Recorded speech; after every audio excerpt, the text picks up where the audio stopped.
In the pharmaceutical industry, the most dangerous moment for a growing company isn't the failure of a new drug in clinical trials. It's the moment their flagship blockbuster finally stops accelerating. When top-line sales level off, the math of survival shifts completely. This chart outlines the baseline 2026 revenue guidance for BioCryst's Pharmaceuticals. The vast majority of their projected $635 to $660 million in total revenue relies entirely on a single asset, the rare disease therapy ORLADEYO, expected to bring in up to $645 million on its own. Notice this flat line capping those revenue projections. Management does not expect a single dollar of upward top-line growth beyond what they projected. Without a surge in new sales to drive earnings, management is left with only one mathematical lever to increase profitability. They have to drastically cut their operational spending. BioCryst hit a financial ceiling where riding the momentum of past commercial success was no longer a viable option.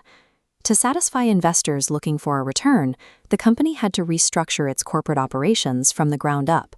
The official blueprint for that restructuring arrived in a June 2026 SEC filing.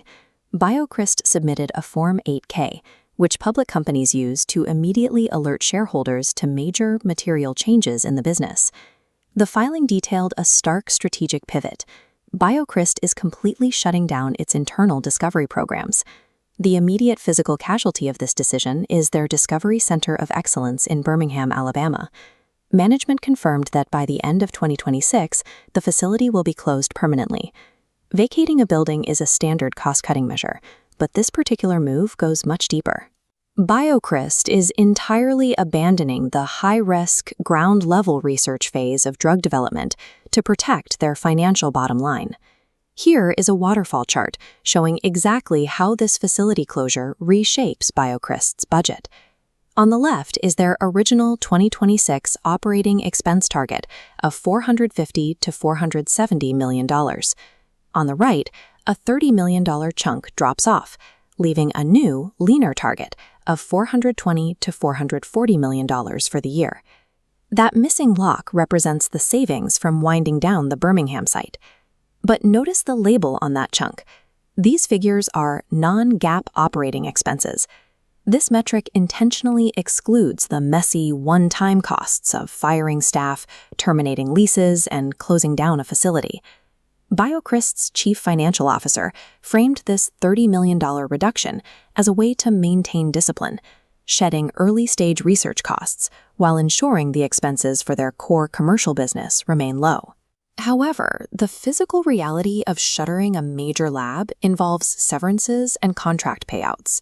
Those actual cash expenditures will eventually hit the company's official GAAP ledger, even if management excludes them from this headline guidance.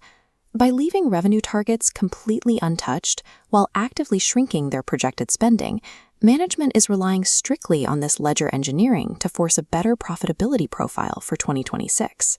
This aggressive budget cut is driven by a broader industry philosophy. BioCryst is abandoning the capital-intensive build model in favor of a highly streamlined buy model. Looking at this pharmaceutical development timeline, the traditional build model lives in the early leftmost section labeled Discovery. Funding internal labs to invent brand new molecules from scratch is notoriously expensive, and the vast majority of those compounds fail before they ever reach a human patient. Now watch how the timeline shifts. By moving to external innovation, BioCryst cuts out the discovery phase entirely.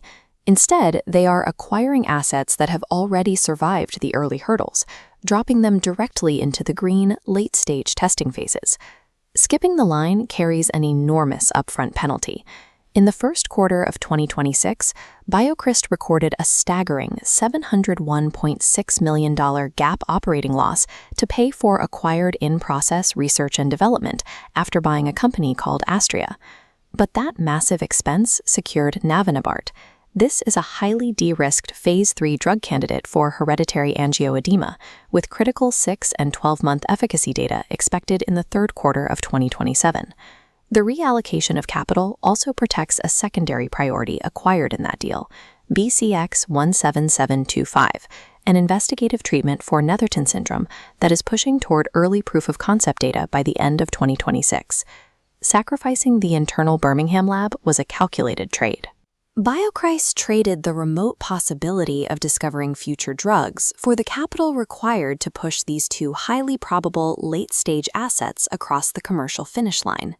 While those late-stage clinical trials play out over the next few years, BioCryst still has to fund its daily operations.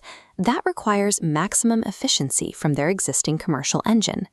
To protect that incoming cash flow, the company successfully resolved a significant supply chain bottleneck, a manufacturing delay that had stalled the production of Orladeyo oral pellets.